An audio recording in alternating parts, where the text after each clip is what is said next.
जय हिंद दोस्तों, जय हिंद बच्चों। दुआओं का कोई रंग नहीं होता, लेकिन जब ये रंग लाती है तो जिंदगी रंगों से भर जाती है। जिंदगी रंगों से भर जाती है। आप सबकी दुआएं रंग लाई और आपके अपने सर आज अपने आप को पूरा स्वस्थ महसूस करते हुए, और आज तो और भी ज़्यादा स्वस्थ महसूस करते हुए, क्योंकि मैं आप सब बच्चों से बात कर रहा हूँ। हालांकि कम वक्त जाते जाते थोड़ा फिजिकली वीक कर गया, तो डॉक्टर ने मुझे थोड़ा आराम करने की सलाह दी है, लेकिन मेरे हौसले कम नहीं हुए हैं। आज भी वही जोश और जुनून कायम है। अब की बार 90 पार, जीत जाएंगे हम तू अगर संग है, जिंदगी हर कदम एक नई जंग है। आप सब बच्चे भी पूर्ण स्वस्थ होंगे, ऐसी ईश्वर से कामना करता हूँ। और आगे बात करूँ थोड़ी सी, क्योंकि अपना चैनल तो पढ़ाई को लेकर ही स्टार्ट हुआ था, तो कुछ थोड़ी सी बातें हो जाए। कैसी चल रही है पढ़ाई?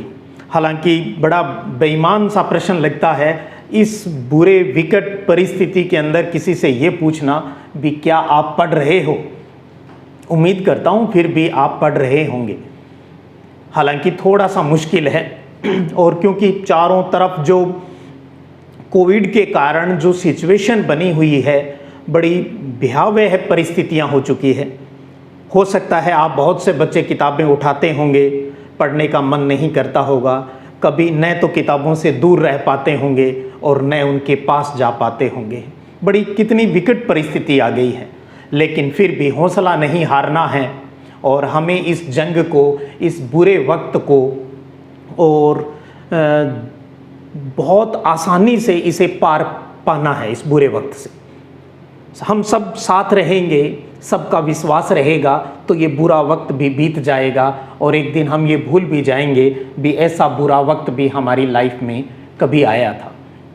और भूलना भी चाहिए, अच्छी चीज़ों को हमेशा याद रखना चाहिए। तो एक चीज़ जो इतने दिनों से बच्चे बार बार मेरे स्वास्थ्य की कामना कर रहे थे, तो आप सबकी दुआओं से मैं अब ठीक हूँ। और दूसरा ये था भी सर बोर्ड एग्ज़ाम का क्या है, होंगे या नहीं होंगे। आज भी प्रश्न आज से 1.5 महीने पहले जहाँ बात थी वहीं की वहीं खड़ी है। तो आप सब बच्चों को बताना चाहूँगा, बोर्ड एग्ज़ाम को लेकर अगर मैं केंद्र सरकार से बात अपनी स्टार्ट करूँ, तो हमारे केंद्रीय शिक्षा मंत्री श्री रमेश जी पोखरियाल, CBSE और जितने भी शिक्षा सचिव है और सभी स्टेट के जितने शिक्षा सचिव है, सबसे लगातार संपर्क बनाए हुए हैं कुछ दिन से। अभी एक बैठक हुई है, अभी 24-25 तारीख को फिर बैठक है, और 1 जून वाली तो आपको याद भी होगी भी, जब CBSE ने 10वीं के एग्ज़ाम ख़त्म किए थे, तब उन्होंने कहा था हम 1 जून को बैठक करेंगे और आगे की रणनीति पर काम करेंगे। लेकिन आप सब बच्चे समझदार हो, कोविड की सिचुएशन अभी भी ख़राब है, तो बहुत मुश्किल लग रहा है भी अभी बोर्ड की एग्ज़ाम है वो संभव हो पाएगी। CBSE में तो यहाँ तक चल रहा है भी क्यों न 12वीं बोर्ड परीक्षा है वो भी निरस्त कर दी जाए, लेकिन ये सिर्फ अभी बातें चल रही है। YouTube के ऊपर बहुत से फेक न्यूज़, अजीबोगरीब वीडियोज़ आजकल चल रहे हैं, जिसमें ये कहा जा रहा है बस आज कैंसिल हुई एग्ज़ाम, कल कैंसिल हुई, आज होने वाली है, कल होने वाली है। शायद बच्चों के बारे में कोई नहीं सोच रहा, सब अपने व्यूज़ बढ़ाने के चक्कर में बच्चों को डिस्टर्ब करते जा रहे हैं। और बच्चे, इसीलिए तो मैंने कहा, शायद न तो किताबें उठा पा रहे हैं और न ही किताबों से दूर रह पा रहे हैं। अब मैं राजस्थान के विशेष संदर्भ में अगर मैं आपको बताना चाहूँ, आपको पता है 6 जून तक हमारी सारी प्रक्रियाएँ शिक्षा विभाग की बंद है, यानी ग्रीष्म अवकाश घोषित है। शिक्षा मंत्री जी ने, बोर्ड अध्यक्ष DP जारोली साहब ने इन दिनों ट्वीट करके सारी जानकारियां देने की कोशिश की है। उन्होंने यही बात कही है, पहले यही है भी कोविड की सिचुएशन से निपटा जाए, उसके बाद हम डिसीज़न करेंगे भी बोर्ड एग्ज़ाम हैं वो कब लिए जाए। जहां तक मेरा अनुभव है, एक बार की मैं बात करूं तो जून में एग्ज़ाम होने की कोई संभावना अभी तक नहीं लग रही। अभी जो निकट भविष्य में एग्ज़ाम की जो संभावना रहेगी, हालांकि वो कोविड की सिचुएशन पर डिपेंड रहेगी, लेकिन फिर भी मान के चल रहे हैं भी जुलाई में आपके एग्ज़ाम होने की संभावना रहेगी। वैसे 1 जून को सीबीएसई की बैठक हो जाएगी, वो 12वीं को लेकर क्या डिसीजन करते हैं, और उसके बाद 6 जून के आसपास राजस्थान सरकार भी अपना रुख है वो क्लियर कर देगी भी बोर्ड एग्ज़ाम को लेकर अभी आगे क्या होना है। और दूसरा, एक 10वीं बोर्ड एग्ज़ाम को लेकर भी कुछ बच्चों ने प्रश्न पूछे भी सर क्या 10वीं बोर्ड एग्ज़ाम राजस्थान में होगी। मैं सब बच्चों को कहना चाहूँगा, चाहे वो 10वीं बोर्ड के हैं राजस्थान के, चाहे वो 12वीं बोर्ड के स्टूडेंट हैं, अभी यही मान के चलें भी बोर्ड परीक्षा होगी। आप अपने दिमाग में इस चीज़ को तो हावी होने ही मत दें भी बोर्ड एग्ज़ाम है वो नहीं होंगे। बात ये है भी कब होंगे, ये एक क्वेश्चन मार्क है। ये ज़रूर ये बात आपको डिस्टर्ब कर सकती है भी बोर्ड एग्ज़ाम कब होंगे। तो हाल फिलहाल आपके पास मैं कह रहा हूँ भी जून का महीना और है, यानी जुलाई तक आपके बोर्ड एग्ज़ाम होने की संभावना रहेगी, शुरू होने की संभावना रहेगी। तो आप एक ही चीज़ मैं आपको सलाह दूंगा सब बच्चों को भी, किताबों से अपने नोट्स से आप बहुत ज़्यादा दूरी नहीं बनाएं।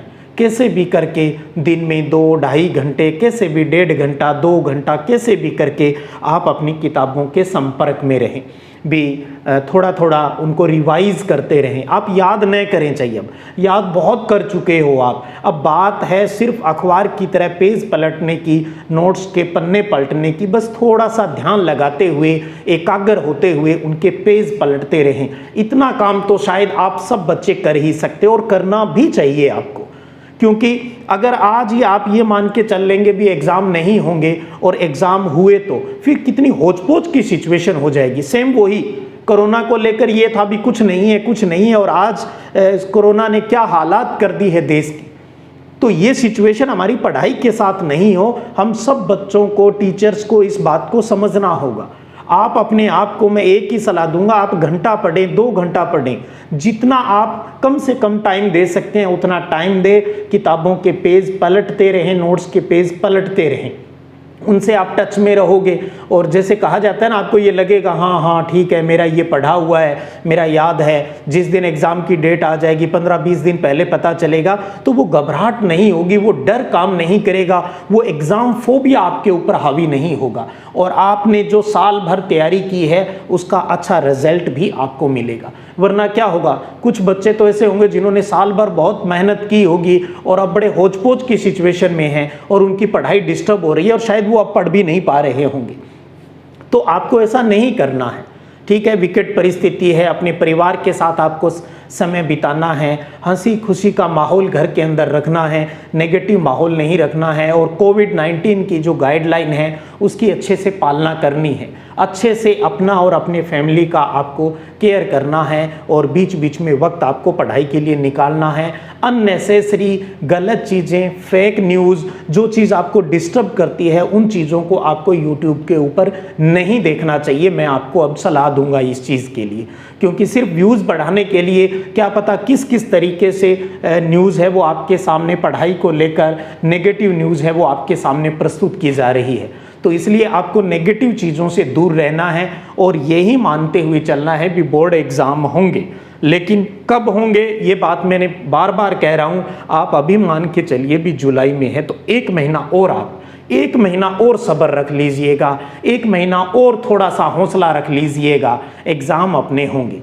10वीं बोर्ड एग्ज़ाम को लेकर अगर कहीं राजस्थान सरकार को लगा तो आप फिक्र नहीं करें, 10 जून तक सब कुछ क्लियर कर देंगे 10वीं बोर्ड को लेकर गवर्नमेंट। लेकिन +2 बोर्ड के एग्ज़ाम होने की पूरी संभावनाएं हैं, इसलिए आप किन्हीं भी गलत अफवाहों पर आप विश्वास है वो अभी नहीं करें। और मैंने एक बार फिर कह रहा हूँ, थोड़ा टाइम निकाल कर आपको अपनी पढ़ाई के टच में रहना है। अब बात यह है भी, अब अपने इस सिद्धिविनायक संगरिया चैनल के ऊपर हम अपने आगे ज्योग्राफी की पढ़ाई किस प्रकार से करेंगे।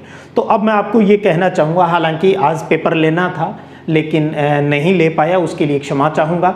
लेकिन आगे फिर हम एक नए तरीके से रूटीन बनाना चाह रहे हैं। मैं आपको सलाह भी दे रहा हूँ, आप मुझे भी सलाह दीजिएगा, और मैं आपको बता रहा हूँ भी आगे मेरी प्लानिंग क्या है। अब हम अगले वीक को आपका ज्योग्राफी भूगोल खंड ब जो पार्ट है, जो 13वां पार्ट से लेकर जो 25वें पार्ट तक के जो आपके सिलेबस के अंदर जो चैप्टर हैं उन सब का एक पेपर लिया जाएगा।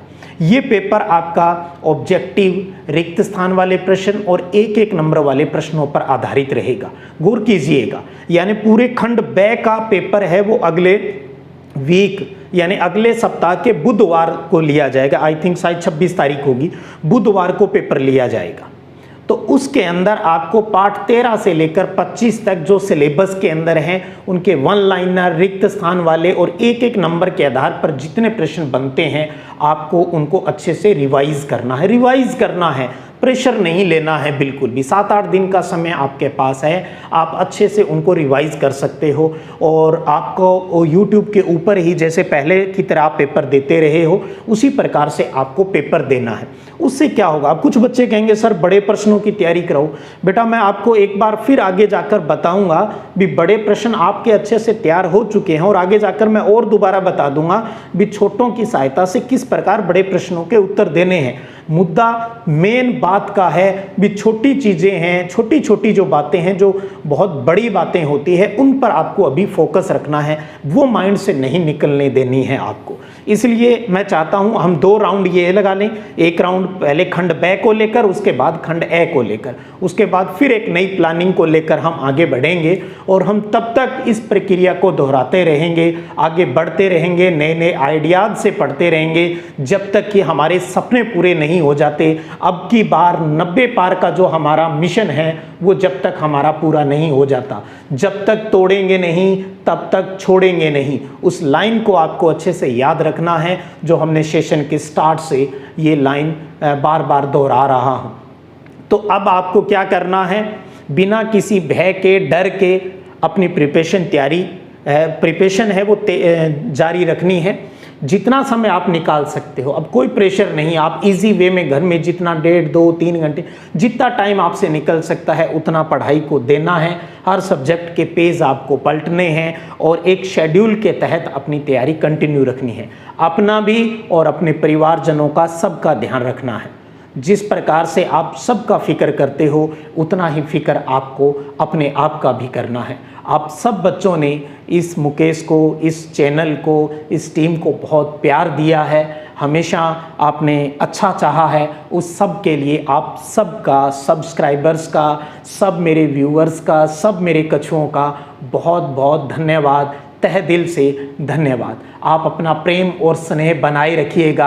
आज मैं बहुत अपने आप को हेल्दी और एनर्जेटिक महसूस कर रहा हूं, इतने लंबे दिनों बाद जब आपसे बात हो रही है। ऐसे लग रहा है आप सब बच्चे मेरे सामने बैठे हो और मेरे अंदर एनर्जी है वो बढ़ती जा रही है। तो अब बहुत जल्द रेगुलर क्लासेस है वो भी मैं शुरू कर दूंगा और NCERT का जो सिलेबस शुरू किया था आप समझ सकते हो प्रॉब्लम की वजह से वो बीच में रूटीन टूट गया, तो अगले वीक से उसको भी मैं सतत रूप से आगे जारी रखने की पूरी कोशिश करूँगा। इसी प्रकार प्रेम और स्नेह बनाए रखिएगा। फिर मिलते हैं बहुत जल्द, तब तक जय हिंद, जय भारत।